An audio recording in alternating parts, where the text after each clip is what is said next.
Hi everyone, welcome back to my channel. ఎలా ఉన్నారు? బాగున్నారా? ఎవరైనా మన ఛానల్ ఫస్ట్ టైం చూస్తున్నట్లయితే సబ్స్క్రైబ్ చేసుకోండి ఫ్రెండ్స్. వీడియో చూసిన తర్వాత ఒక చిన్న లైక్ ఇవ్వడం మాత్రం అస్సలు మర్చిపోకండి. రాగిపిండి మురుకులు ఎలా చేయాలో చూపిస్తున్నాను. కరకరలాడుతూ చాలా స్పైసీగా, చాలా టేస్టీగా, హెల్తీగా చేసుకోవచ్చు. చాలా బాగుంటుంది.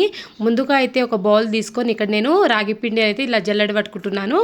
ఏదైనా నలక ఉన్నా వచ్చేస్తుంది బయటికి. ఇలా నేను రాగిపిండి మంచిగా జల్లడిస్తున్నాను. ఇలా జల్లించుకోవాలి. ఏమైనా చెత్త పురుగులు ఏమైనా ఉన్నా ఇలా మంచిగా వచ్చేస్తుంది అన్నమాట. ఇలా పొట్టు పొట్టు ఉన్న పిండిని ఇక తీసిస్తున్నాను పక్కకి. ఆ తర్వాత ఈ ఒక కప్పు నేను ఇక్కడ బియ్యం పిండి తీసుకొని అది కూడా జల్లించుకుంటున్నాను. ఇలా ఏదైనా పురుగులు ఉన్నా బయటకు వచ్చేస్తుంది అన్నమాట. జల్లించుకోవాలి. చాలా సాఫ్ట్గా వస్తుంది మురుకులు అనేది.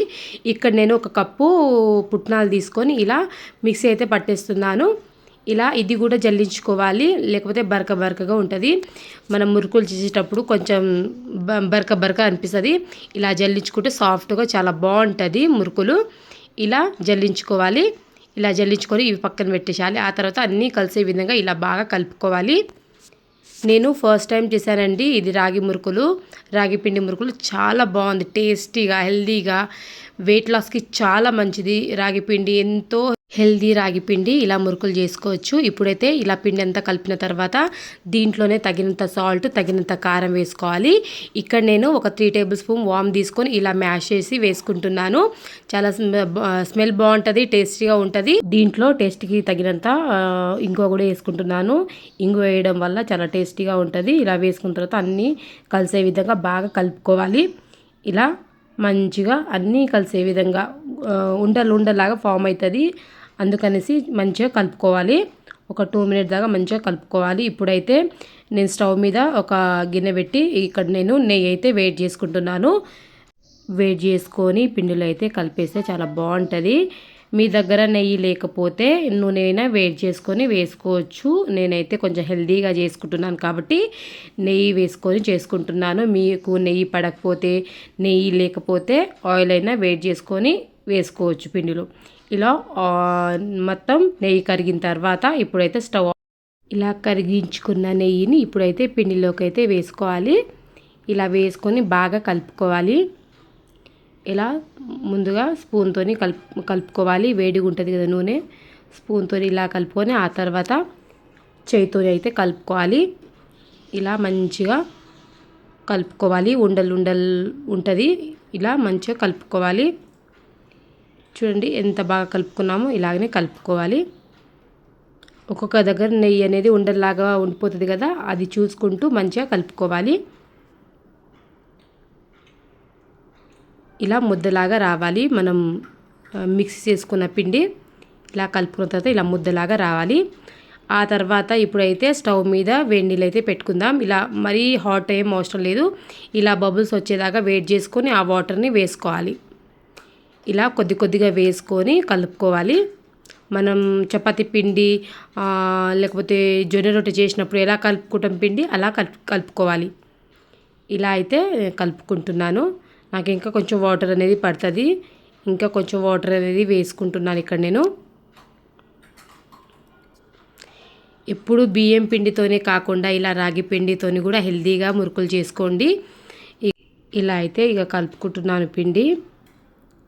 చాలా మంచిగా వచ్చిందండి మురుకులు అనేది. గుల్లగా, సాఫ్ట్గా, కరకరలాడుతూ చాలా బాగుంది. తింటుంటే ఇంకా తినాలనిపిస్తుంది. అంత బాగా వచ్చింది. నేనైతే ఫస్ట్ టైం చేసిన రాగి పిండి మురుకులు.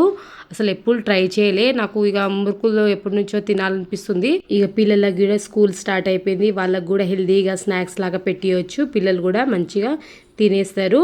ఇక మా ఆయనకు కూడా చాలా ఇష్టం రాగిపిండి మురుకులు అనేది. ఎన్నో రోజుల నుంచి చేయి అంటుండు. ఇక ఈరోజు చేసిన కుదిరింది ఈరోజు. ఇలా మనం కలుపుకున్న పిండిని కొద్దిగా మనం చపాతీ పిండిలాగా కలుపుకోవాలి. ఇక మన రొట్టెలు ఎలా చేస్తాం, పిండి ఎలా కలుపుకుంటాం అలా ముద్దలాగా కలుపుకొని చేసుకోవాలి. ఒకటేసారి కలిపేయద్దు. ఇది కొంచెం ఒకటేసారి కలిపేస్తే అంత మంచిగా రాదు. కొద్దిగా వేడి పిండిని తీసుకొని కొద్దిగా కలుపుకోవాలి. అప్పుడే మురుకులు విరగకుండా చాలా మంచిగా వస్తుంది. ఇలా నేను ఒక ముద్దలాగా అయితే ఇక్కడ పిండిని అయితే కలుపుకుంటున్నాను. ఇలా కొద్దిగా వాటర్ వేసుకొని ఇలా కలుపుకోవాలి. ఇలా కలుపుకున్న తర్వాత ఇప్పుడైతే స్టవ్ మీద ఒక ప్యాన్ పెట్టేసి మనకు డీప్ ఫ్రైకి కావాల్సినంత ఆయిల్ అయితే వేసుకోవాలి. ఇక్కడ నేను ఫ్రెష్గా ఆయిల్ అయితే వేసుకుంటున్నాను. డీప్ ఫ్రైకి కావాల్సినంత ఆయిల్ అయితే వేసుకుంటున్నాను. ఇది కొంచెం వేడయ్యే లోపల ఇక్కడైతే నేను మురుకులు ఉంటుంది, జార్ ఉంటుంది కదా, దానికి ఆయిల్ అనేది అప్లై చేసుకుంటున్నాను. ఆయిల్ అప్లై చేయడం వల్ల పిండి అనేది అతుక్కకుండా చాలా సాఫ్ట్గా మంచిగా వచ్చేస్తుంది మురుకులు చేసేటప్పుడు. అందుకనేసి ఇక్కడ నేను ఆ మురుకుల జార్కి ఇలా ఆయిల్ అనేది అప్లై చేసి ఇలా పిండి కలిపి పెట్టేస్తున్నాను. ఇలా దాంట్లో సరిపడంత పిండి అయితే వేసుకుంటున్నాను. ఇలా వేసుకొని మంచిగా మురుకులు అయితే చేసేచ్చు. ఆయిల్లోనే చేస్తున్నాను నేను. మీకు కావాలంటే కొంచెం కొత్తగా ఉంటే ప్లేట్ల మీద లేకపోతే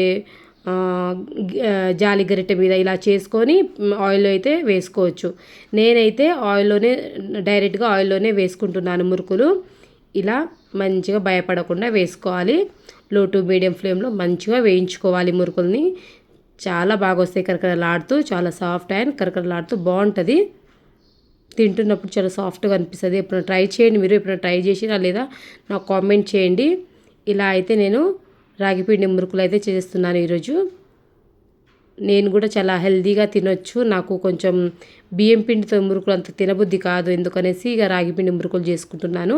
ఇంకా వెయిట్ లాస్ అవ్వాలనుకునేటోళ్ళు, ఇలాంటి కొంచెం స్నాక్స్ తినాలనిపిస్తే ఇలాంటి మురుకులు చేసుకొని తినేయచ్చు. ఇప్పుడు ఇంకా వర్షాకాలం, ఇప్పుడు ఇంకా కొంచెం కూల్ వెదర్నే ఉంది కదా, ఇలాంటి మురుకులు ఛాయ్లో అయినా వేసుకొని తినేయచ్చు. ఇలా ఈవినింగ్ టైంలో కూడా మంచిగా తినేయచ్చు. ఇలా స్టెప్ బై స్టెప్ చేసుకోవాలి. ఇలా ఇంకో బ్యాచ్ అయితే వేసుకుంటున్నాను నేను ఇక్కడ. ఇలానే ఆయిల్లోనే వేసుకుంటున్నాను. ఇది మనం బియ్యం పిండి మురుకులు ప్లేట్ల మీద వేస్తే ఆయిల్లో మంచిగా వేసిస్తాం, కానీ ఇలా ప్లేట్ల మీద వేసి దీంట్లో వేయడం వల్ల ఇరిగిపోతుంది. కాబట్టి ఆయిల్లోనే వేసిస్తున్నాను. నేను ఇంకో రకం అయితే చేస్తున్నాను ఇక్కడ మురుకులు. అదే కొంచెం లావు ఉంటుంది కదా, ఆ బిళ్ళ వేసి ఇక్కడ అదైతే చేసిస్తున్నాను. ఇది కూడా చాలా బాగుంటుంది తింటున్నప్పుడు. ఇవైతే ఇన్ని చేశాను.